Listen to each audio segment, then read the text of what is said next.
Primeiro livro do profeta Samuel, capítulo 7, versículo 2. Acharam?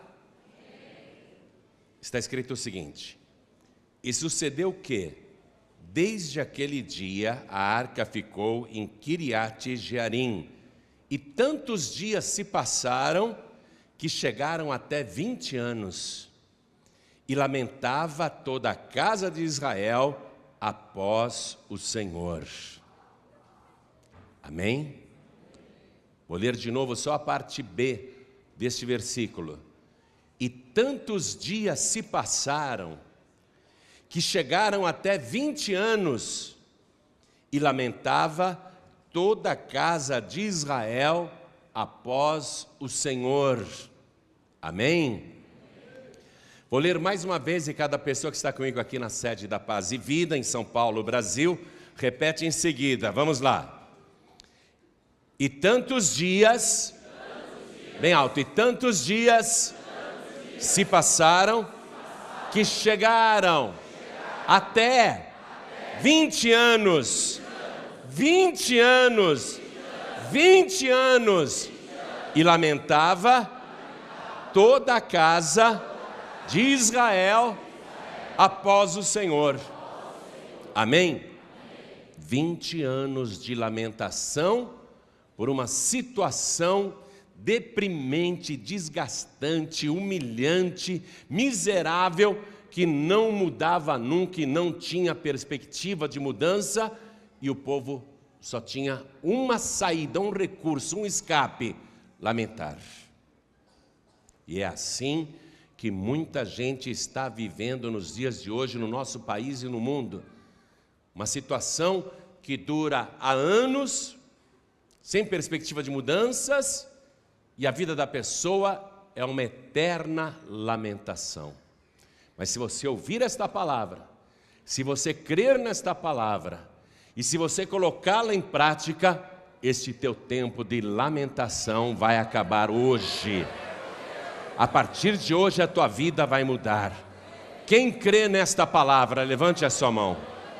Você crê que Israel viveu uma situação humilhante? O povo de Deus naquela época viveu uma situação tão triste que a vida deles era só lamentar? Dia após dia, semana após semana, mês após mês, ano após ano, durante 20 anos. Quem crê que isso aconteceu? Aconteceu mesmo e foi trágico. Mas Deus deu uma estratégia para colocar um ponto final. E esta é a estratégia de Deus. Deus vai parar o tempo de lamentação na tua vida. Deus vai parar esse tempo de sofrimento na sua vida. Deus vai parar esse tempo de vergonha na sua vida.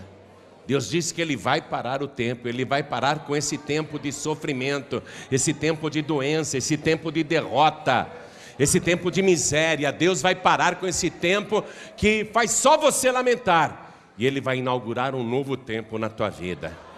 Vai ser só um tempo de glorificar a Deus, de bendizer o nome do Senhor. E se você crê nesta palavra, comece já a glorificar o nome do Senhor pelo tempo de alegria que Ele vai criar na tua vida, pelo tempo de prosperidade, de paz, de fartura, de segurança, de livramento, pelo tempo maravilhoso que Ele vai inaugurar na tua vida e na vida de todos aqueles que crerem. Então aplaude mesmo, dá glória a Deus, aplaude e glorifica. Você que está nos assistindo pela TV, você que está nos acompanhando pela internet, você que está nos ouvindo pela rádio no Brasil ou em qualquer lugar do mundo, nos países de língua portuguesa, juntem-se a nós aqui em São Paulo, Brasil, glorifiquem a Deus conosco. Todo mundo dando glória, aplaudindo, glorificando, porque o tempo de vergonha vai acabar, o tempo de miséria vai acabar, o tempo de derrota vai acabar. Aplaude, dá glória, aplaude e glorifica. Continua, continua, não pare, não pare. Pai querido, olha que coisa linda, não é só esse povo não, é o Brasil inteiro agora. Pode olhar lá em Portugal, estão te glorificando também. Pode olhar em Cabo Verde também, meu Deus, tem gente te aplaudindo agora. Em toda parte, Moçambique, Angola, nos países de língua portuguesa, em toda parte alguém te exalta agora. Senhor, abre o céu para receber este louvor. Derrame a tua bênção sobre cada vida que está te aplaudindo e te glorificando. Sobre cada uma delas derrama a tua bênção, a tua virtude, o teu poder. Pai querido, esta multidão não veio aqui para escutar um homem falar. Quem é o homem para dizer alguma coisa? É o Senhor que tem a palavra. Só o Senhor tem a palavra da vida eterna.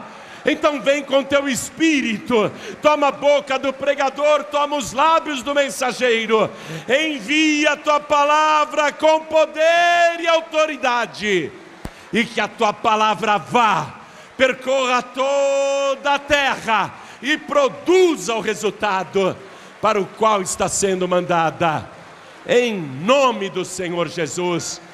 Diga amém, Jesus. Eu não sei se sou só eu, se você também está sentindo o que eu estou sentindo, mas eu tenho certeza absoluta que o Senhor está presente neste lugar, e que o Espírito de Deus está sobre a tua vida, e toda palavra vai ser confirmada hoje. Você está sentindo isto que eu estou sentindo também? Quem está sentindo a presença do Senhor no nosso meio? O nosso Senhor não falha. Ele disse: onde estiverem 2 ou 3 reunidos em meu nome, aí estou eu presente no meio deles. Aplaude mais ainda o Senhor, porque Ele está no nosso meio. Oh glória, bendito seja o teu nome, Senhor. Oh glória. Quem tiver lugar pode sentar. No tempo do profeta Samuel, a situação era essa que eu li no começo da mensagem para você. O povo estava há 20 anos vivendo em lamentação após o Senhor. E Samuel era, naquela época, o homem que entendia as razões de Deus, que sabia por que o povo estava há anos e anos vivendo aquela situação humilhante, miserável, de sofrimento, de miséria. Então Samuel, que conhecia a palavra desde criança, porque ele cresceu no templo, Samuel começa a pregar para o povo, começa a mostrar para o povo por que eles estão vivendo aquela situação. Aqui no capítulo 7 de Samuel, nós não sabemos todo o conteúdo da pregação de Samuel, sabemos apenas parte. Mas Samuel começa a pregar o arrependimento para o povo, porque o povo diz coisas do tipo: a gente planta, e quando vai colher, aparecem os filisteus e eles que colhem. A gente trabalhou para o ímpio. A gente cria o gado da cria, ovelhas, vacas, bois. Mas aí, na hora que a gente pensa que vai poder se alimentar da carne e da lã dos nossos animais e utilizar o couro para fazer inclusive sandálias, aparecem os filisteus e usufruem do esforço que nós fizemos com toda a pecuária. A gente, Samuel, trabalha, que vida miserável. A gente trabalha, constrói uma casa, constrói com sacrifício, quebrando pedra, colocando argamassa, sonhando em morar um dia naquela casa com a esposa, com os filhos. Aí os filisteus aparecem e tomam a nossa propriedade, invadem a nossa casa. Samuel, a gente não aguenta mais essa situação. Há casos entre nós de homens apaixonados por mulheres de Israel, que queriam se casar com elas, mas elas foram levadas pelos filisteus, que as desposaram. Nossos filhos, que a gente cria com tanto amor, querendo um futuro grande para os filhos, para que eles sejam pessoas de bem, para que eles sejam prósperos, para que sejam empreendedores, para que sejam bem-sucedidos na vida. Os nossos filhos são sequestrados, são levados pelos filisteus para servi-los como escravos, como empregados de quinta categoria. Nós não suportamos mais isso. Todo o dinheiro que a gente ganha, os filisteus aparecem e levam embora. A gente está trabalhando para eles, já tem 20 anos essa situação. A gente não aguenta mais esse sofrimento. E aí o povo ia lamentando. E o resumo era esse: que todo esforço, todo fruto era sempre tomado pelos filisteus. Samuel deve ter aberto a lei de Moisés para eles, e Samuel deve ter dito aos homens e mulheres. Vamos ler a palavra. Na época de Samuel, a Bíblia não era numerada, era rolo, não é? Mas agora você tem a palavra de Deus numerada. Eu quero que você vá no livro de Deuteronômio, capítulo 28. Samuel deve ter lido isso aqui para eles, porque aqui está a explicação desta situação. Deuteronômio, capítulo 28, versículo 30. Eu vou ler alguns versículos apenas, porque o texto é muito extenso, mas eu quero ler para você entender a situação que muitos aqui estão vivendo também. Eu tenho certeza que enquanto eu estava falando a situação da época de Samuel, muita gente aqui pensando assim: comigo acontece exatamente isso e não é de hoje. Olha só, vou ler a partir do versículo 30 para a gente dar uma resumida. A palavra de Deus dizendo: desposar-te-ás com uma mulher, porém outro dormirá com ela. Edificarás uma casa, porém não morarás nela. Plantarás uma vinha, porém não lograrás o seu fruto. O teu boi será morto aos teus olhos, porém dele não comerás. O teu jumento será roubado diante de ti e não voltará a ti. As tuas ovelhas serão dadas aos teus inimigos e não haverá quem te salve. Teus filhos e tuas filhas serão dados a outro povo. Os teus olhos o verão e após eles desfalecerão todo dia, porém não haverá poder na tua mão. Às vezes o pai e a mãe vê o filho, a filha sendo levados pelo traficante e não tem poder para reverter a situação, para impedir que o filho continue naquela situação. Às vezes o pai e a mãe vê o filho e a filha dominados pelo crack, pela droga, gostaria de ajudar, se esforça por ajudar, mas não há poder na mão. Vai escutando, versículo 33. O fruto da tua terra e todo o teu trabalho o comerá um povo que nunca conheceste, e tu serás oprimido e quebrantado todos os dias. Depressão, angústia, lamentação. E ficarás aterrado pelo que verás com os teus olhos. O Senhor te ferirá com úlceras malignas nos joelhos e nas pernas, de que não possas sarar, desde a planta do teu pé até o alto da cabeça. O Senhor te levará a ti e a teu rei que tiveres posto sobre ti, a uma gente que não conheceste, nem tu nem teus pais, e ali servirás a outros deuses feitos de madeira e de pedra. E serás por pasmo, por ditado e por fábula entre todos os povos a que o Senhor te levará. Lançarás muita semente ao campo, porém colherás pouco, porque o gafanhoto a consumirá. Plantarás vinhas e cultivarás, porém não beberás vinho, nem colherás as uvas, porque o bicho as colherá. Em todos os termos terás oliveiras, porém não te ungirás com azeite, porque a azeitona cairá da tua oliveira. Filhos e filhas gerarás, porém não serão para ti, porque irão em cativeiro.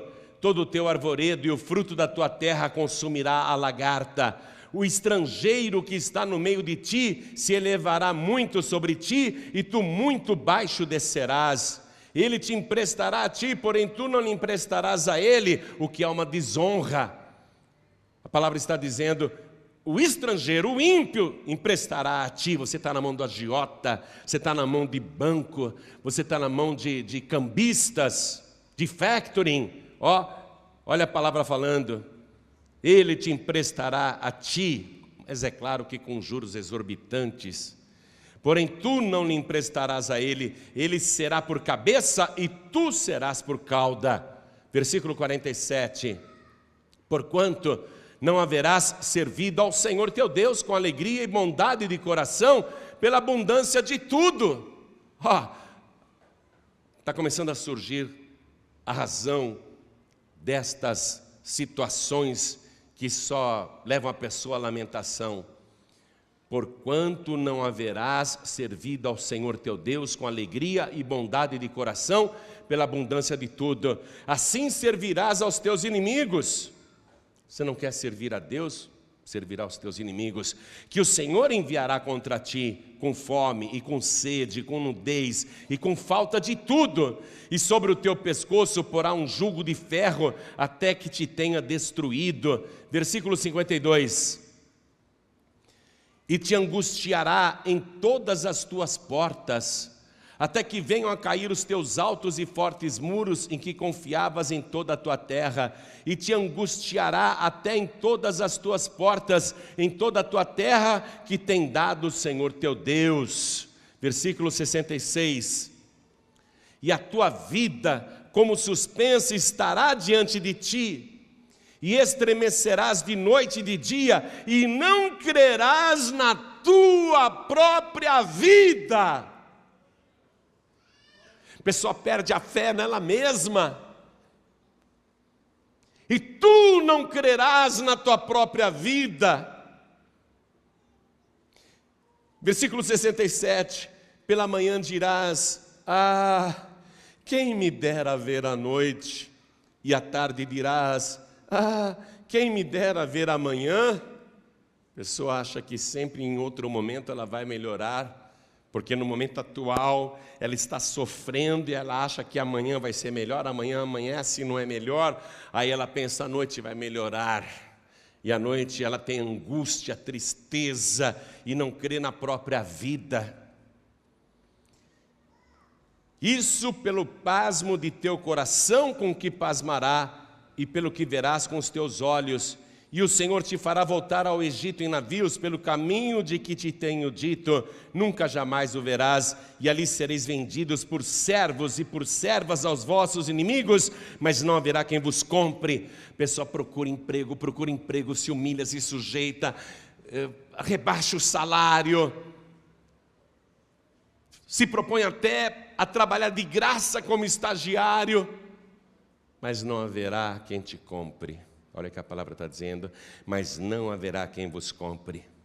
Eu resumi para você. Em casa você procure ler esse capítulo 28 inteirinho. Procure ler. Esta era a situação do povo na época de Samuel. Samuel sabia que a razão pela qual o povo estava sofrendo deste jeito é porque não servia a Deus. O povo acreditava em crendices, imagens, ídolos e superstições, feitiçarias, magia negra. O povo não congregava, não ia para a casa do Senhor, não buscava a Deus, o povo não tinha arrependimento. Então Samuel, com sabedoria, vai pregar tudo isso para o povo. E eu quero que você volte comigo no primeiro livro de Samuel, capítulo 7. Vamos ler a partir do versículo 3. Samuel pregando para o povo. Então falou Samuel a toda a casa de Israel, dizendo: se com todo o vosso coração vos converterdes ao Senhor, tirai dentre vós os ídolos estranhos e os astarotes, que eram imagens femininas, e preparai o vosso coração ao Senhor, e servi a Ele só, e vos livrará da mão dos filisteus. Pregação de Samuel, façam isso. Se convertam com todo o coração ao Senhor, tirem os ídolos do vosso meio, as imagens, preparem o coração e sirvam só ao Senhor. Não é questão só de crer no Senhor, servir a Deus, se tornar servo de Deus, e Ele vos livrará da mão dos filisteus. Ele vai acabar com essa situação.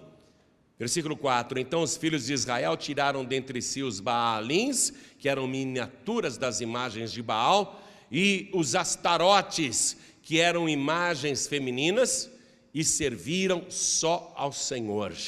Aí Samuel disse: ok, vocês se converteram, mas olha aqui, ó, versículo 5: congregai todo Israel em Mispa, e orarei por vós ao Senhor. Quer dizer que depois de se converter, tem que ficar na presença de Deus, tem que congregar. Está compreendendo isso? Aí o povo ouviu tudo isso e resolveu congregar. Já que nós vamos congregar, vamos fazer o que Samuel mandou. Vamos espatifar essas imagens de Baal. Vamos espatifar estas imagens da deusa Astarote que nós temos em casa. Vamos limpar nossas casas dessas imagens, desses ídolos. E os lugares aonde nós fazíamos procissões em favor dessas imagens, vamos derrubar tudo aquilo. E o povo então unido entrou em ação. Só que a notícia chegou lá, nas 5 cidades dos maiorais dos filisteus. Ah, é? Enquanto eles estavam servindo aos nossos deuses pagãos, eles estavam em nossas mãos. Mas se a gente não interromper esse processo, então a coisa se inverterá contra nós. Vamos atacar! E olha o que diz aqui a palavra, versículo 7. Ouvindo, pois, os filisteus que os filhos de Israel estavam congregados em Mispa, subiram os maiorais dos filisteus contra Israel, o que ouvindo os filhos de Israel, temeram por causa dos filisteus. Os filisteus estavam há anos aterrorizando Israel. Era a causa da miséria, era a causa da vergonha, era a causa do sofrimento, era a causa da dor, era a causa da lamentação. Então o povo de Israel, quando viu que os filisteus contra-atacaram, eles temeram, correram para Samuel: por favor, Samuel, não cesses de clamar ao Senhor nosso Deus por nós, para que nos livre das mãos dos filisteus. E Samuel, ao invés de clamar, ele fez uma coisa que agora eu vou te revelar no profundo da palavra. Samuel, cujo nome significa ouvido por Deus. Um homem que era ouvido por Deus desde criança. Um homem que ouvia a Deus falar que nem você está me ouvindo aqui. Um homem que falava com Deus e Deus respondia. Um nome que diz tudo. Samuel, ouvido por Deus. Todo mundo sabia que Samuel era ouvido por Deus. Por favor, Samuel, você que é ouvido por Deus, não cesses de clamar ao Senhor nosso Deus por nós, para que nos livre das mãos dos filisteus. Olha eles lá, Samuel, estão vindo em grande quantidade, os 5 maiorais com seus exércitos. Eram 5 príncipes filisteus, eram reinados independentes, mas unidos ao mesmo tempo. O povo ficou apavorado. Samuel faz o seguinte, acompanhe comigo. Versículo 9. Então tomou Samuel um cordeiro que ainda mamava e sacrificou-o inteiro em holocausto ao Senhor.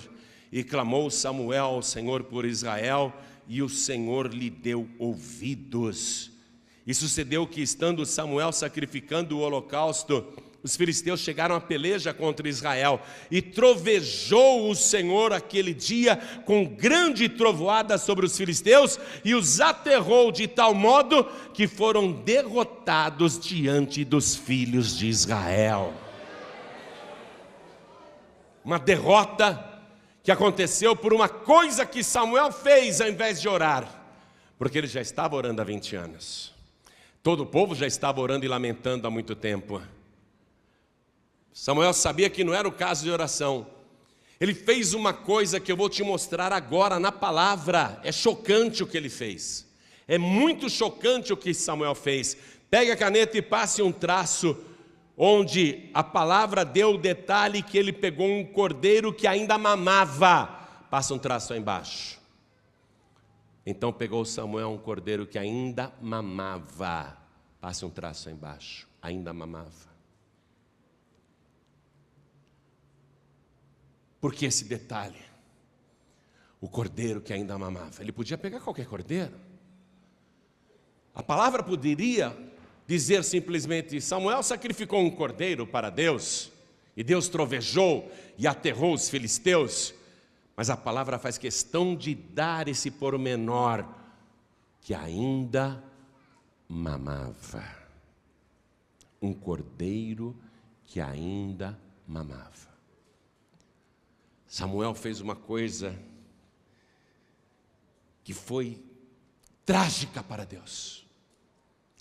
Deus, o Criador dos céus e da terra, o Criador das coisas invisíveis e visíveis, o Criador do ser humano e de tudo que há neste planeta, tudo que rasteja, tudo que nada, tudo que voa, foi Deus que criou. Mas Deus, que quer a oferta sim, que quer a oferta. Deus entende o sentimento dos animais. E Deus, na sua palavra, na sua lei, Ele colocou uma proibição. Eu vou ler para você agora, para você entender o que foi que Samuel fez. Vá comigo no livro de Êxodo, lei de Moisés, escrita cerca de 400 anos antes de Samuel. Êxodo 22, 30. Esse texto era de domínio público, Samuel o conhecia e todo o povo de Israel o conhecia de cor. Êxodo 22, 30. Achou?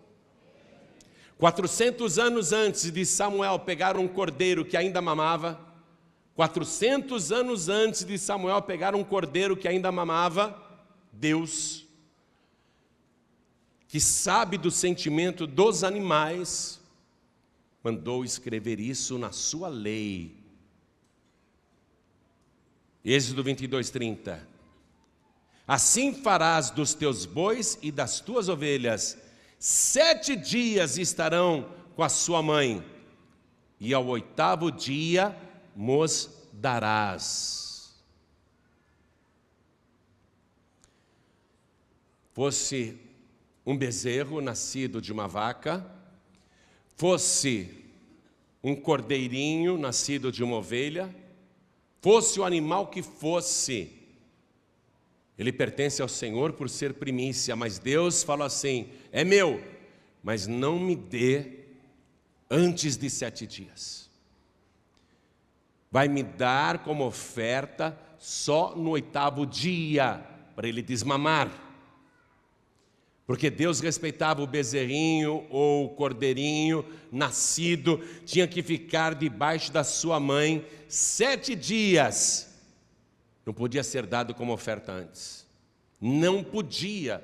E Deus aqui está falando de oferta mesmo, de primícias. Vê o versículo 29.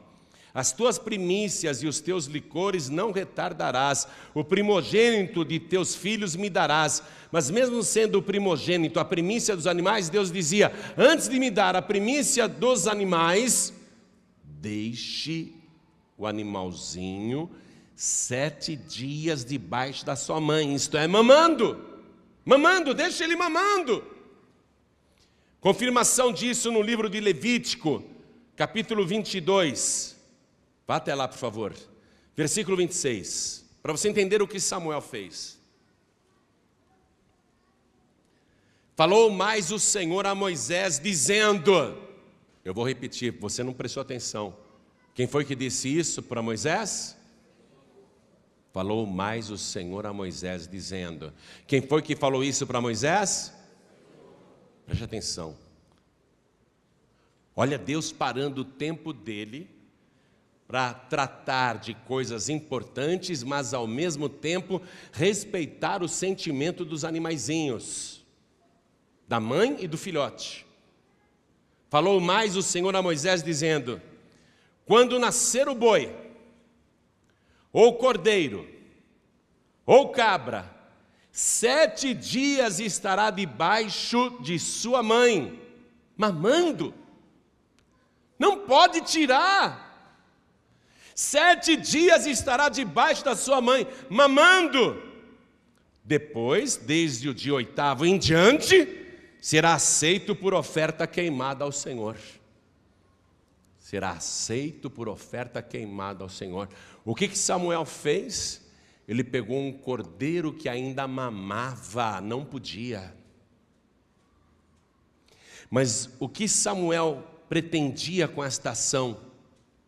Chocar Deus, chamar a atenção de Deus, porque qualquer outro cordeiro que Samuel tivesse apresentado em sacrifício e holocausto a Deus, e isto é oferta queimada, depois de sacrificar um animalzinho, colocava-se fogo nele, para que ele fosse consumido, e a fumaça subindo ao céu representava o holocausto dado a Deus, tudo para Deus, 100% consagrado a Deus, ninguém podia aproveitar nada.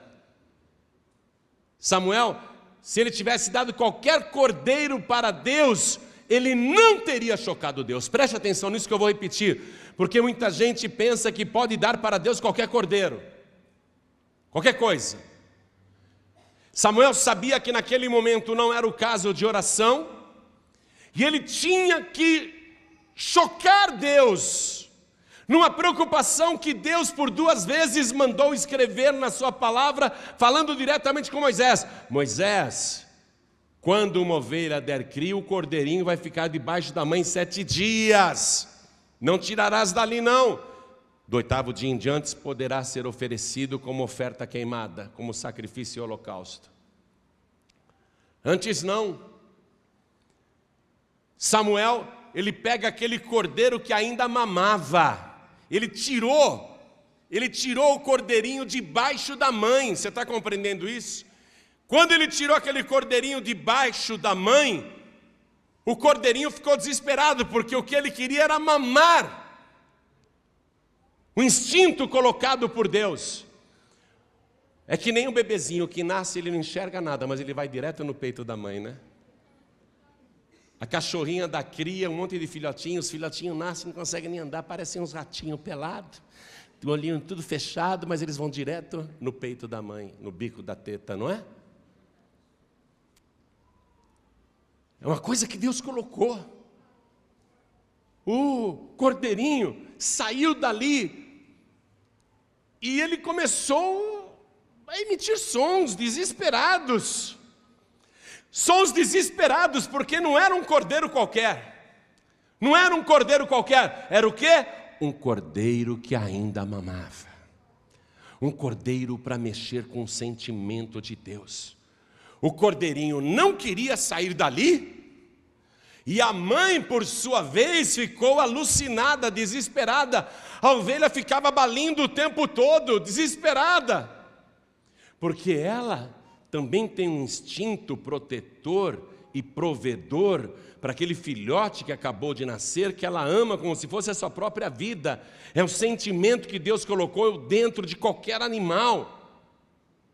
Outro dia eu estava assistindo aquele canal NetGeo, uma bactéria dentro do mar, e eu acompanhando a vida submarina, que interessante.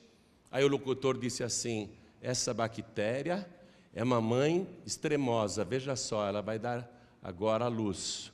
Aí nasceu lá uma bactériazinha, estou falando bactéria, não sei se era esse termo, né? Mas saiu, sei lá, daquela criatura marinha toda estranha, que não tinha nem olho, nem cara, não tinha nada. Saiu aquele filhotinho, imediatamente aquela criatura marinha trouxe o filhotinho para ela alimentar.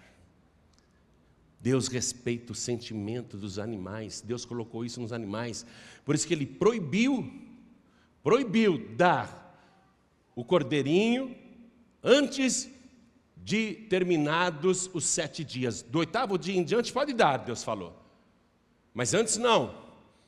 O que Samuel fez? Ele não pegou um cordeiro qualquer, não era um cordeiro qualquer, ele pegou um cordeiro que ainda o quê? A mãe ficou alucinada quando viu aquele animalzinho sendo retirado. Ela começou a balir muito, desesperada. Por quê?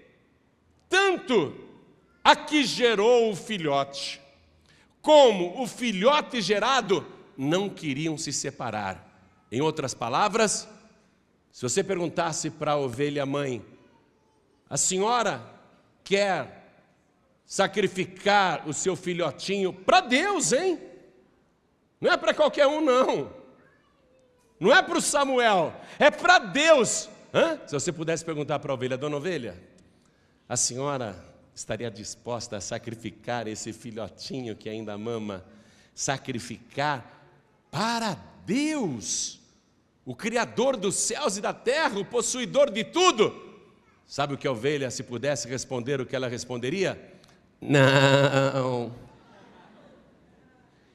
E se você perguntasse para o filhotinho que ainda mamava: filhotinho, você acabou de nascer, foi o Criador que te fez.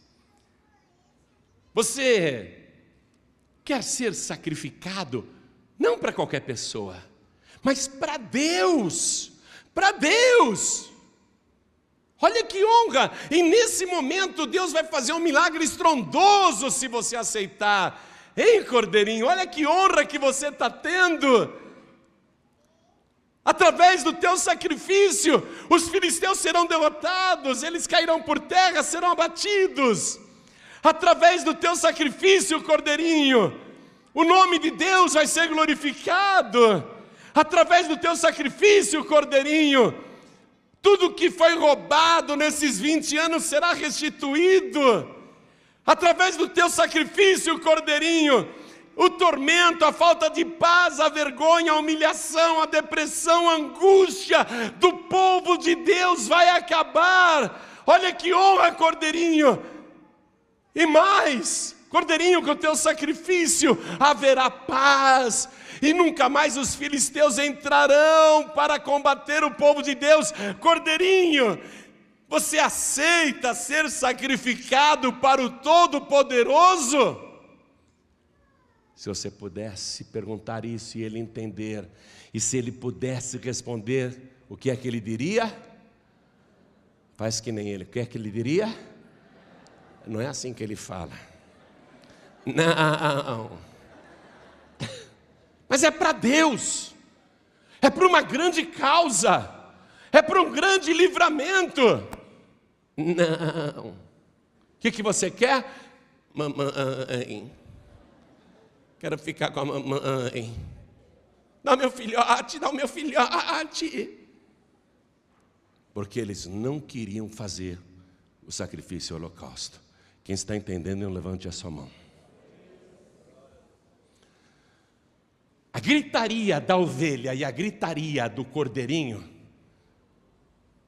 foi a oração, preste atenção, porque Samuel não está orando. Samuel não está orando, porque ele orou 20 anos e nada mudou.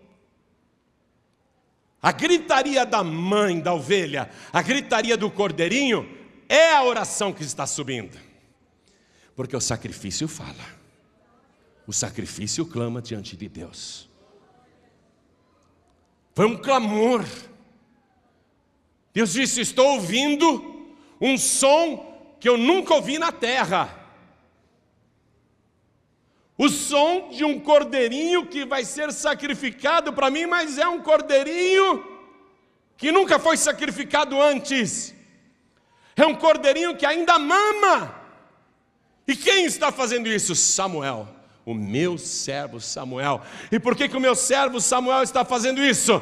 Por causa dos filisteus, que estão há 20 anos humilhando, roubando, saqueando, atrapalhando, destruindo, infernizando, empobrecendo, levando tristeza, doença, depressão, destruindo famílias, separando lares. É para isso que ele está fazendo. Deus disse: eu nunca recebi um sacrifício como esse. Deus disse: eu nunca recebi um sacrifício como esse, porque desde que eu dei a minha lei através de Moisés, tem 400 anos que não há em Israel um sacrifício como este. Eu nunca recebi um sacrifício igual a este. O sacrifício tem que ser algo que chame a atenção de Deus. O holocausto tem que chamar a atenção de Deus, e é isso que Samuel está fazendo. Aí Samuel pega aquele cordeirinho, coloca no altar, e ele está não quero me separar da minha mãe. Pensa que não parte o coração de Samuel? Você acha que Samuel está fazendo isso e não está nem ligando? Tem gente ruim que maltrata os animais e não está nem aí, mas não é o caso de Samuel. Samuel estava de coração arrebentado, despedaçado em cacos, partido, mas ele sabe que ele tem que fazer um sacrifício que ele nunca fez antes, que não é o caso de orar, é um holocausto que nunca foi feito antes para Deus, para mexer com Deus, para trazer Deus à terra. E aí ele sacrifica aquele cordeirinho que ainda mamava, e quando aquele cordeirinho teve o seu sangue derramado, diz a palavra que Deus trovejou. Mas sabe como é que eu entendo isso? O trovão que era, porque não tinha nuvem no céu, era Deus dizendo: não!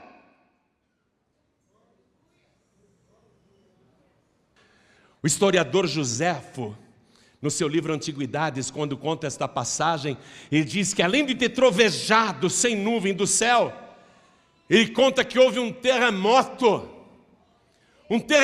tudo estremeceu, foi isso que aterrorizou os filisteus.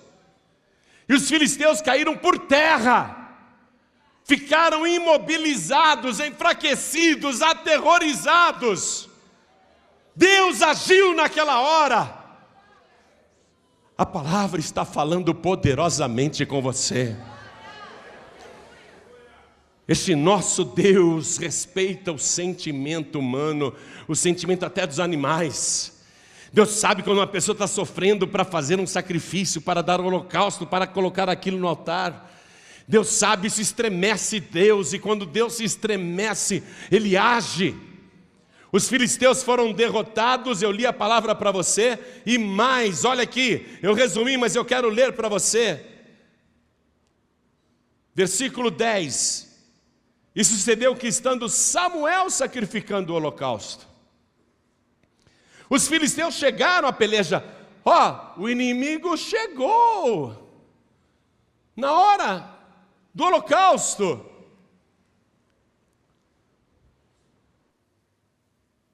E trovejou o Senhor aquele dia com grande trovoada sobre os filisteus, e os aterrou de tal modo que foram derrotados diante dos filhos de Israel. E os homens de Israel saíram de Mispa e perseguiram os filisteus e os feriram até abaixo de Bet-car. É isso que está escrito aí na tua Bíblia, Bet-car? Circule a palavra car. Sabe o que quer dizer car?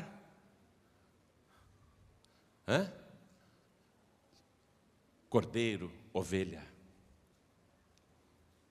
Bet, sabe o que quer dizer? Casa. Escreve aí. O povo de Deus viu os filisteus fugindo justamente para a casa do cordeiro. Quando chegaram na casa do cordeiro, que tomaram a cacetada final. Vai anotando esses detalhes. Então tomou Samuel uma pedra e a pôs entre Mispa e Sem, e chamou o seu nome Ebenezer, e disse: até aqui nos ajudou o Senhor. Assim foram os filisteus abatidos, e nunca mais vieram aos termos de Israel, porquanto foi a mão do Senhor contra os filisteus todos os dias de Samuel, e as cidades que os filisteus tinham tomado a Israel foram restituídas a Israel, desde Ecrom até Gate, que eram as cidades dos príncipes filisteus, desde Ecrom até Gate, e até os seus termos Israel arrebatou da mão dos filisteus, e houve paz entre Israel e os amorreus. Agora preste atenção. Preste atenção, porque nós vamos nos aprofundar na revelação da palavra. Tirar um cordeirinho que ainda mama debaixo da sua mãe é tirá-lo antes do tempo. Concorda comigo, sim ou não? Qual era o tempo que Deus tinha dado? 7 dias. Tirar antes de 7 dias terminados significava tirar antes do tempo. Então agora eu quero que você seja transportado ainda no Antigo Testamento para o livro do profeta Isaías, no capítulo 53. Livro do profeta Isaías, capítulo 53. Eu vou ler a partir do versículo 7. E aí eu já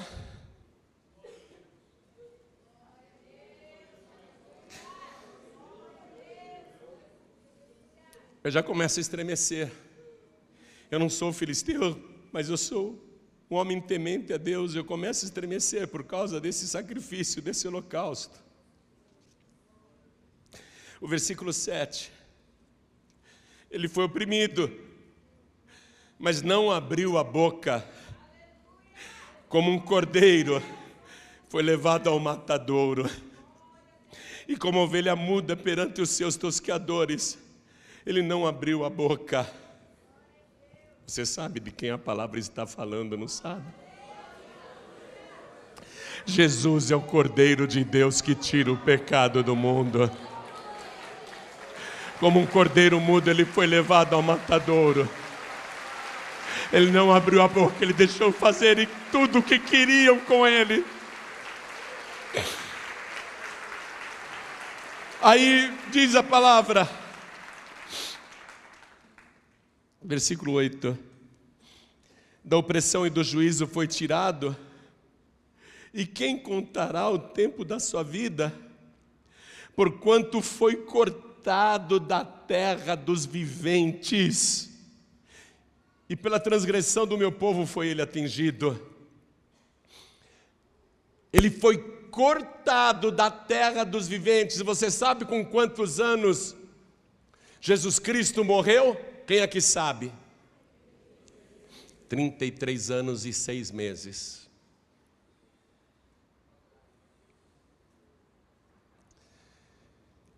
Salmo de número 90, versículo 10 diz assim: a duração da nossa vida é de 70 anos, mas se alguns pela sua robustez chega a 80, o mais destes anos é só canseiro e enfado. O tempo da nossa vida é de 70 anos, até 70 anos. São 10 ciclos de 7 anos. O Senhor Jesus veio para cumprir a lei. Ele deveria ter vivido 70 anos, pelo menos, aqui nesse planeta. Mas ele foi cortado antes do tempo. E um outro detalhe é que Lucas nos esclarece que Jesus começou a pregar o Evangelho aos 30 anos de idade. Ele tinha 30 anos quando começou a pregar. Você sabe quantos anos Jesus Cristo pregou aqui na terra? 3 anos e 6 meses, 3 anos e meio. O livro do profeta Daniel, capítulo 9, versículo 27, fala da semana de anos. O que é uma semana de anos? Uma semana de anos são 7 anos.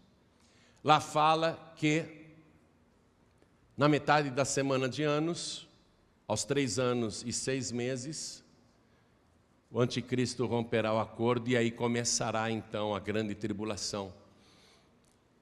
Eu não sei o dia que Jesus Cristo vai voltar, mas eu sei que vai ser em algum dia, nos últimos 3 anos e meio da tribulação agora. Jesus Cristo vai voltar. Na metade da semana de Daniel, na segunda metade. Em algum dia da segunda metade. Por quê? Porque ele deveria ter cumprido 7 anos de ministério aqui na terra. Uma semana de anos, mas ele foi cortado da terra dos viventes. Pela transgressão do meu povo foi ele atingido. Como um cordeiro mudo, ele foi levado ao matadouro e ele não abriu a sua boca.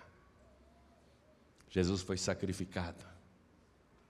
Jesus, o Cordeiro de Deus que tira o pecado do mundo. Jesus Cristo não queria ser o Cordeiro. E o Pai também não queria sacrificar o Filho em holocausto. Quero que você acredite nisso que você está ouvindo.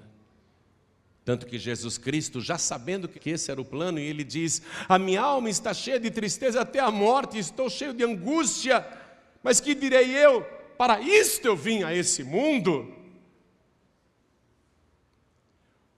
Jesus, o Cordeiro, tirado antes do fim da semana, 7 anos, tirado antes do tempo, cortado na metade da sua vida, da sua semana de vida, dos seus 10 ciclos de 7 anos, cortado antes do tempo, ferido pela transgressão do meu povo. Ele foi orar no Getsemane. Pai, era o Cordeiro clamando: se possível, passe de mim este cálice sem que eu beba, mas não seja feita a minha vontade, mas a tua. Era o Cordeiro clamando. Era o Cordeiro dizendo: não quero, tem outro jeito. Ele orou 3 vezes, era o Cordeiro balindo. Foi um balido tão alto que chegou no céu. Deus estremeceu, trovejou, mas ele não podia. Deus não queria, mas ele não podia mudar a história, o plano já estava profetizado. 700 anos antes de Cristo, o profeta Isaías já tinha escrito, inspirado pelo Espírito de Deus, e o Espírito de Deus não mente. Deus não mente, Deus não é homem para que minta. Ele falou e ele vai cumprir, mas ele não quer. Deus também está sofrendo, Deus está estremecendo. Ele manda um anjo na terra, lá no Jardim das Oliveiras, lá no Getsemane. O anjo chega, Jesus está lá, o Cordeiro balindo, Pai, e suando gotas de sangue que escorriam até o chão.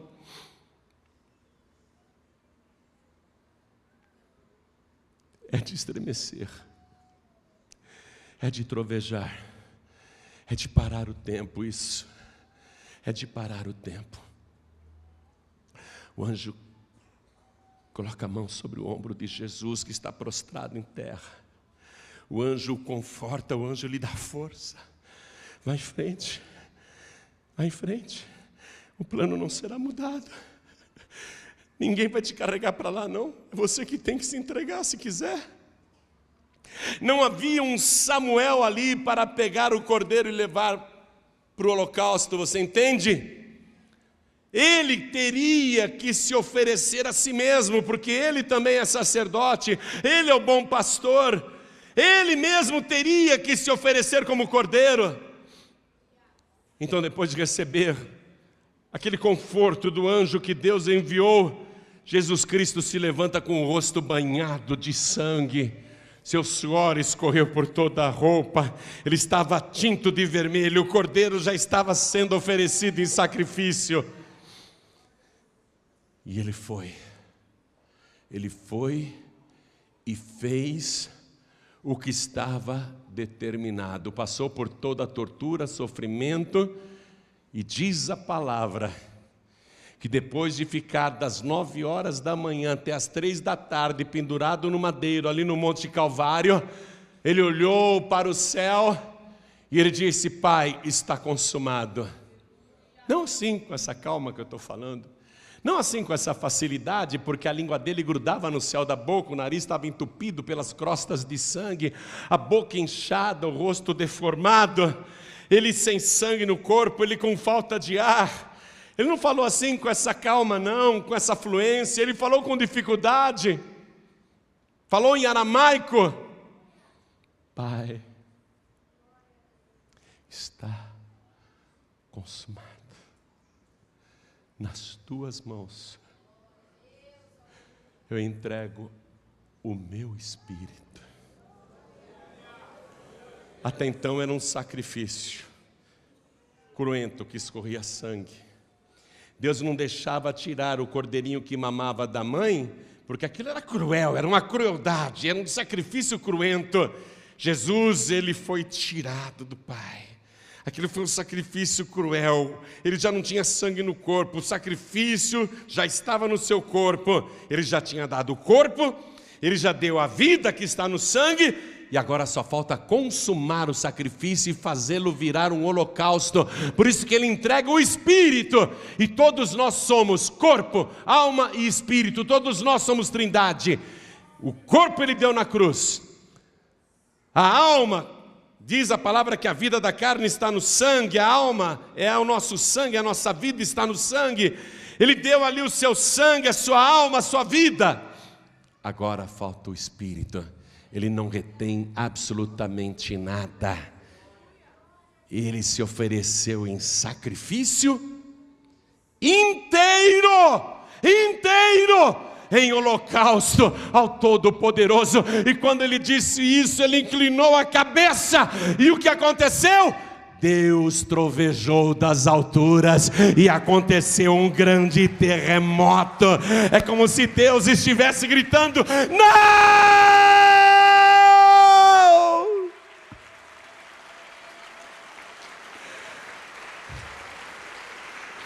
Sabe por que o sacrifício de Samuel fez tanto sucesso? Porque Deus viu no sacrifício de Samuel o retrato disso que eu te contei agora, o sacrifício de Jesus.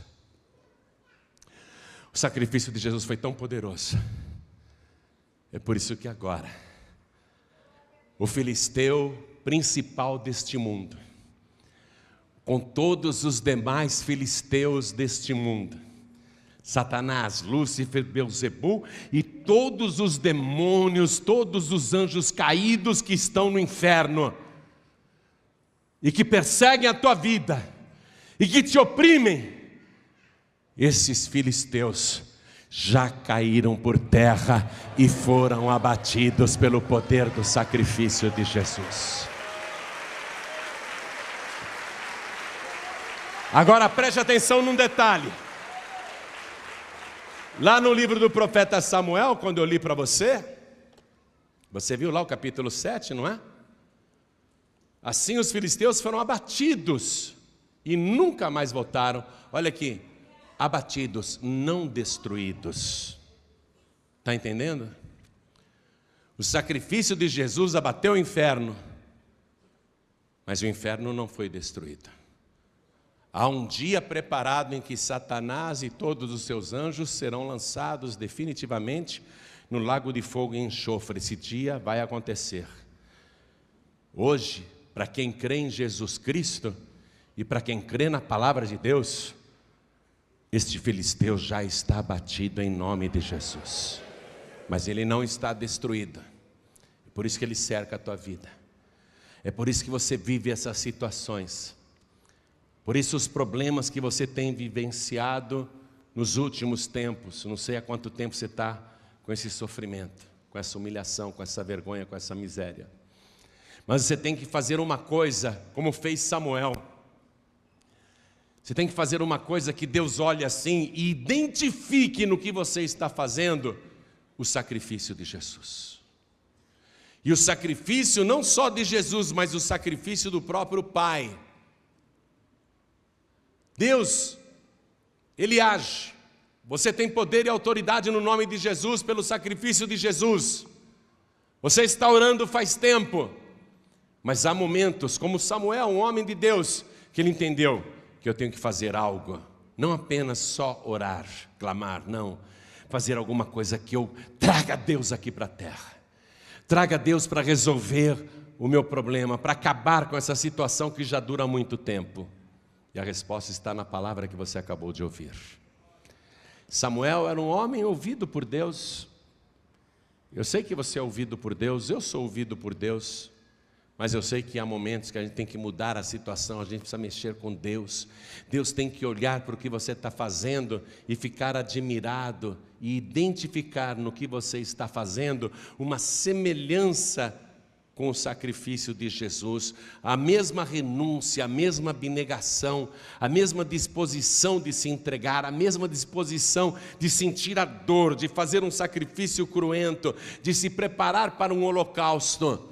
Quando você faz isso, todos os filisteus que resistem ainda na tua vida, eles são obrigados a bater em retirada. E se eles correrem para Bet-car, aí é que eles estão perdidos, porque o Cordeiro vai acabar com o resto. Tudo que você perdeu até hoje vai ser restituído para você. Toda a falta de paz, angústia, tudo isso vai terminar. Toda humilhação terminará. a vitória será muito grande, será retumbante. Eu vou dizer uma coisa para você e quero que você preste atenção nisso. Quando você trouxer o seu sacrifício, o seu holocausto e colocar no altar de Deus, Deus vai fazer milagres estrondosos na sua vida. Deus vai trovejar desde o céu, porque Deus se identifica com o sacrifício de Jesus.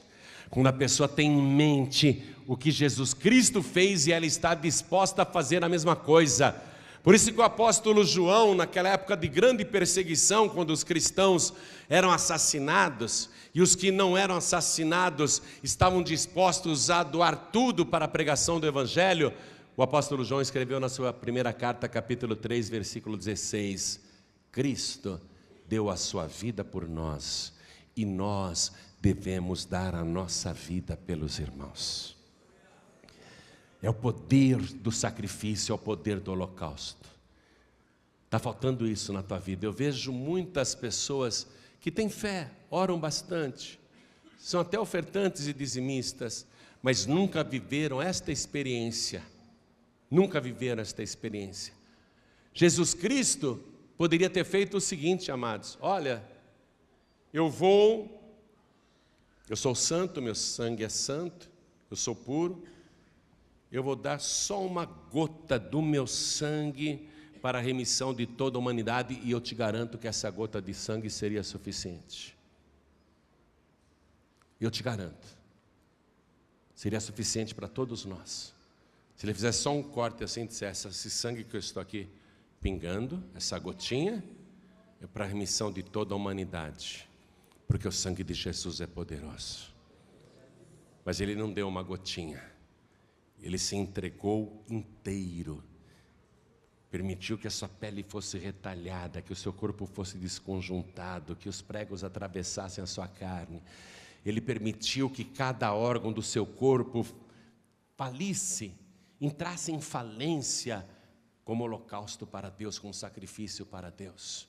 Ele deu todo o seu sangue, esvaziou-se completamente e por fim rendeu o Espírito, até aquilo que era imaterial, que não podia ser visto por ninguém, mas ele também rendeu para Deus como holocausto. Quando você vive esta experiência e Deus identifica uma semelhança, então você pode se preparar que milagres estrondosos irão acontecer na sua vida. Tudo aquilo que está retido e que você perdeu vai ser restituído. Tudo que te foi roubado será devolvido. Nunca mais o teu esforço, o teu sacrifício será em vão. Você não vai trabalhar feito um animal de carga para que o teu dinheiro seja consumido pelos laboratórios, para que seja consumido pelo ladrão, para que seja consumido pelo devorador. Quando você viver esta experiência, Deus diz: a tua vida no campo não te será estéril, teu trabalho não será em vão. Quando você viver esta experiência, você vai poder falar assim: estou me mudando finalmente para a minha casa própria, que durante mais de 20 anos eu pensei em comprar, mas agora eu tenho a minha casa própria. Os filhos que estavam perdidos, você vai ter o privilégio de vê-los novamente na tua presença, e mais do que isso, na presença de Deus, congregando na casa do Senhor. Você não vai mais ficar dando o teu suor e o teu sangue para que o ímpio se aproveite, mas é você que vai usufruir do fruto do seu trabalho, do fruto do seu sacrifício. Deus vai fazer milagres estrondosos, não vou nem dizer exagerado, eu digo estrondosos, porque Deus trovejou sobre os filisteus, foi um estrondo muito grande. Deus vai realizar milagres estrondosos na tua vida. Toda a igreja se coloque de pé, por favor. O que foi que Samuel pregou para o povo? O arrependimento, amados. Vocês não estão servindo a Deus. Vocês falam que são povo de Deus, mas vocês não servem a Deus, vocês estão fora da palavra de Deus. Primeiro, se vos converterdes ao Senhor vosso Deus com todo o vosso coração. Gente, se converter ao Senhor com todo o vosso coração é a única coisa que Ele requer de você e de mim. É a única coisa que Ele requer. Amarás, pois, ao Senhor teu Deus com todo o teu coração, com toda a tua alma, com todo o teu entendimento e com todas as tuas forças. É a única coisa que Ele quer. Quando você se converte ao Senhor com todo o coração, você não fica com reservas. Ah, não, isso daí não. Quando você se converte a Deus com todo o coração, não existe reservas na sua vida. Você não serve a Deus em partes ou pela metade, é com todo o coração. Se com todo o vosso coração vos converterdes ao Senhor, tirai dentre vós os ídolos estranhos e os astarotes e preparai o vosso coração ao Senhor e servi a Ele só, e vos livrará da mão dos filisteus. Então os filhos de Israel tiraram dentre si os Balaíns, astarotes e serviram só ao Senhor. Disse mais Samuel: congregai todo Israel, todo o povo de Deus. A carta aos Gálatas, capítulo 3, versículo 29, diz assim: e se sois de Cristo, então sois descendência de Abraão e herdeiros conforme a promessa. Você se torna filho de Deus. Você começa a fazer parte do povo de Deus. Mas olha a condicional: se sois de Cristo. Só de Cristo. Não de Cristo e de Maria, ainda que eu ame muito a Maria, mas eu não rezo para Maria. Eu não faço orações para Maria. Eu não acendo vela para Maria. Aliás, eu não acendo vela nem para Jesus Cristo, porque seria ridículo acender uma vela para a luz do mundo. Seria ridículo acender uma vela para Ele que é a luz do mundo. Servir a Ele só, com todo o teu coração, não tem para ninguém. Podemos admirar pessoas santas que viveram no passado, podemos, claro, foram exemplos de vida, mas orar, rezar para essas pessoas mortas, ainda que estejam no paraíso de Deus, de jeito nenhum. Eu não vou orar para alguém que está no paraíso de Deus, se Jesus Cristo disse: eis que estou convosco todos os dias, até a consumação dos séculos. Eu vou orar para aquele que está vivo e está no meio de nós. É só a esse que eu vou servir. É só a Ele. Com todo o meu coração. Não tem para ninguém não. Não tem para ninguém. Não tem para ninguém. Ninguém ocupa o meu coração mais do que Jesus Cristo. Nem trabalho, nem esposa, nem filhos, nem família, nem amigos, nem dinheiro, nem posses, nem ouro, nem prata, ninguém. Ninguém. Aceito tudo o que Ele quiser fazer comigo. Se hoje Ele quiser me jogar no pó da terra, eu vou glorificar o nome dEle. Aceito plenamente, porque eu sou dEle. Ele pode fazer comigo o que Ele quiser. Só que quanto mais você o ama, quanto mais você congrega na presença dEle, quanto mais Ele te vê na presença dEle, mais Ele te abençoa, mais vida abundante você tem, mais você prospera, mais tudo dá certo, mais o filisteu cai por terra, mais o diabo fica debaixo dos teus pés, mais a doença vai embora, o vício vai embora, e mais você vê o resultado de andar e servir a Ele só. Você vai dizer: vale a pena servir ao Senhor, só ao Senhor. Olhem todos para mim. Olhem todos para mim. Arrependimento. Servir ao Senhor. Preparar o coração. E amá-lo com todo o coração. Se converter a Ele com todo o coração e congregar.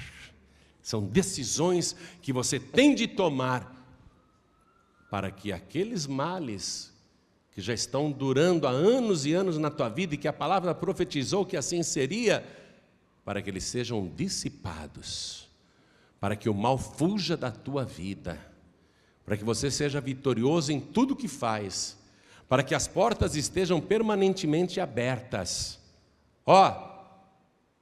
Os filisteus foram abatidos, mas não destruídos. E diz a palavra que abatidos eles nunca mais entraram na casa do povo de Deus em Israel. O diabo não está destruído ainda, o filisteu desse século. O filisteu deste mundo não está destruído ainda, mas ele tem que ser abatido na tua vida. E ele é abatido, se você andar na presença de Deus e crer na palavra do Senhor, nunca mais o mal vai entrar na tua casa. Nunca mais o diabo entrará na tua família. Nunca mais você vai viver esse estado de angústia. De noite você não vê a hora de amanhecer, e quando amanhece você diz: não tenho vontade nem de sair da cama, não tenho vontade de viver. Isso é vida? Você não acredita nem mais na tua própria vida? Deus falou que isso iria acontecer. Você acha que nasceu para sofrer? Você acha que você é um azarado? Você acha que você está pagando algum karma? Você fica arrumando desculpa para o teu sofrimento, quando na verdade só está faltando esta palavra em ação na tua vida, para que você viva milagres estrondosos da parte de Deus. Só está faltando isso. Se você se converter ao Senhor com todo o teu coração, se você tirar as outras pessoas aí a quem você servia, tirar do teu coração também, preparar o teu coração e servir a Ele só, ser servo de Deus. A palavra não está dizendo e acreditar em Deus, não. A palavra está dizendo e servir a Ele só. O diabo serve a Deus? Você não é um espírito maligno. Servir a Ele só, se tornar servo de Deus, então Ele vai te dar vitória contra todos os teus filisteus. Olhem todos para mim, olhem todos para mim. O sacrifício do Cordeiro de Deus, Jesus Cristo, fez a terra estremecer quando Ele morreu. Mas quando Ele ressuscitou, aconteceu outro terremoto, mais forte ainda do que 3 dias atrás, quando Ele morreu. O terremoto que aconteceu naquele domingo de manhã jogou os guardas por terra. E diz a palavra que os guardas romanos que guardavam o sepulcro para impedir que o corpo fosse roubado, eles caíram por terra e ficaram aterrorizados. O maior poder do mundo naquela época, o poder romano, ficou aterrorizado. E aquele que estava morto saiu da sepultura, tendo nas mãos as chaves da morte e do inferno. Esse te garante a vitória. Esse tem a chave. Esse consegue abrir porta onde não tem porta. Esse consegue dar qualquer vitória para você. Você pode ter chegado aqui um pé rapado, mas vai sair daqui herdeiro de Deus, com grande herança, com grande riqueza, com grande vida, com grande vitória, com grandes bênçãos. Olhem para mim. Você ouviu a palavra, Deus falou contigo hoje. Tem coisas aí que você precisa consertar, mas o que você precisa fazer agora é entregar a tua vida no altar de Deus, se entregar totalmente para Jesus, corpo, alma e espírito, fazer da tua própria vida um sacrifício e holocausto, se render 100% ao Senhor, com todo o teu coração, com toda a tua alma, com todo o teu entendimento e com todas as tuas forças. Então eu pergunto, quem aqui, ouvindo esta palavra, quer receber Jesus Cristo como único, suficiente, exclusivo e eterno Salvador? Ergue a mão direita assim bem alto, todos que querem, ergam bem alto as mãos assim, ergam bem alto as mãos. Oh glória, o filisteu já está caindo por terra. Hoje você vai pisar na cabeça do inimigo. Todos que ergueram as mãos, vem aqui para frente, eu vou esperar você de joelhos. Eu vou ficar aqui ajoelhado, esperando por você. Todos que ergueram as mãos, peçam licença para a multidão e venham aqui para frente em nome de Jesus. Oh glória, vem para cá, vem para cá. Glória a Deus, estou feliz por você. Como, hermano, que hablas? Depois de quase 20 anos, estou voltando agora para casa. Você é de que país? Não, sou daqui mesmo. Você é brasileiro, eu pensei que você era boliviano. Ah, o pai é boliviano. Ah, então não estou todo errado. Fica aqui, irmão, que nós vamos juntos. Fica aqui que nós vamos juntos. Ó, quero chamar aqui na frente os filhos pródigos. Quero chamar as pessoas que hoje não estão congregando em igreja nenhuma, mas já conhecem a palavra, são batizados. Ô filho pródigo, você está naquela situação, hein? Deuteronômio capítulo 28, versículo 30. Você percebeu? Não é assim que a tua vida está? Só prejuízo, só derrota, só esforço em vão, só lamentação, só tristeza, só vergonha. Vem aqui para frente, filho pródigo. Você não vai comer as bolotas dos porcos, não. Você vai comer o melhor que Deus tem preparado para você nesta terra. Vem, filho pródigo, vem, filha pródiga, e vamos aplaudir mais ao nome de Jesus. Glória a Deus, vamos aplaudir mais, igreja. Quero chamar aqui na frente as pessoas que estão assim: pastor, eu sei que é só Deus, eu sei que é só Jesus, mas eu não estou conseguindo servir ao Senhor 100%. Eu não estou desviado, venho para a igreja, mas não estou conseguindo servir ao Senhor com todo o meu coração. Não estou conseguindo com toda a minha alma, não estou conseguindo com todo o meu entendimento, meus pensamentos são divididos, minha cabeça está dividida, eu não estou conseguindo servir a Deus com todas as minhas forças, as minhas energias muitas vezes me levam para outro lugar que eu não deveria ir. Então vem para cá, isso, vem, você que quer servir ao Senhor desta maneira que Ele quer ser servido. Veja bem, não se trata de uma opção nossa, não é uma opção minha ou sua, é Ele que requer ser servido desta maneira, com todo o coração, com toda a alma, com todo o entendimento e com todas as forças. É Ele que quer ser servido assim.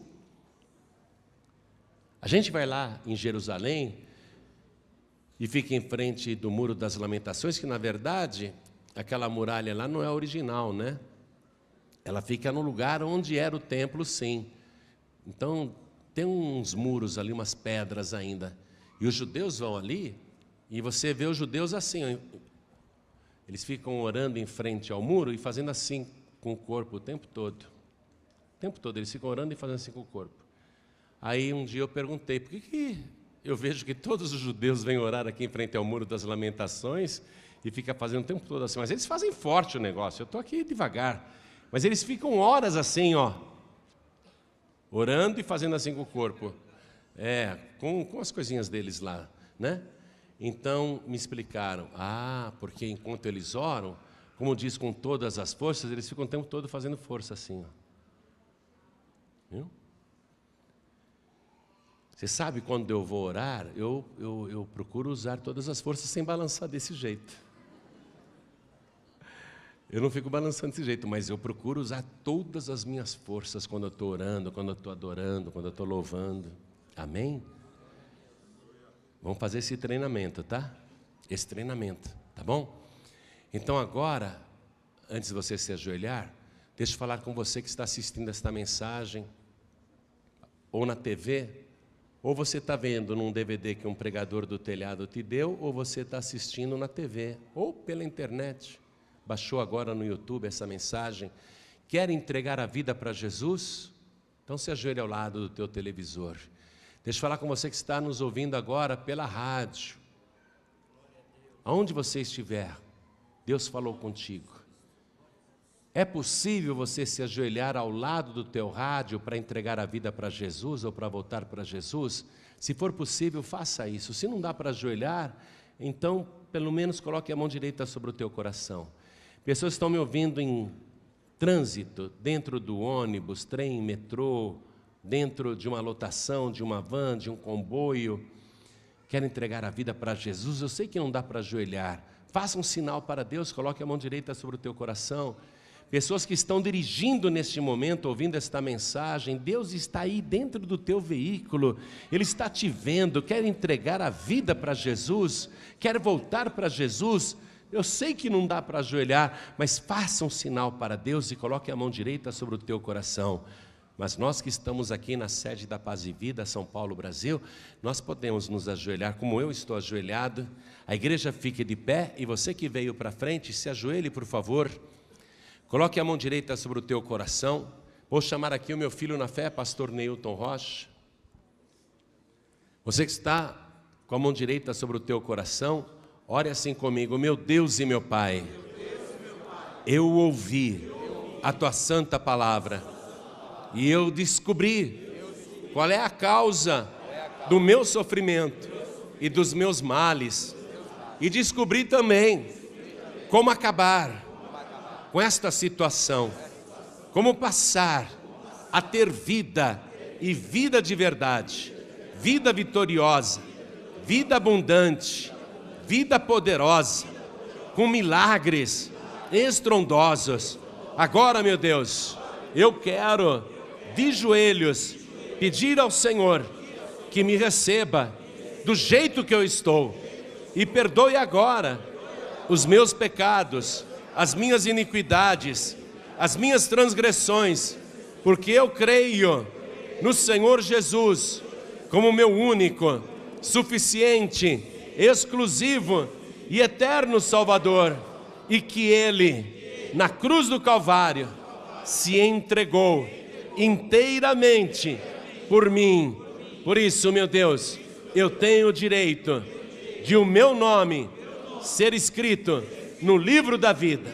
Me dá, Senhor, agora a certeza da minha salvação, porque eu me entrego a Jesus pelo alto preço que Ele pagou por mim naquela cruz.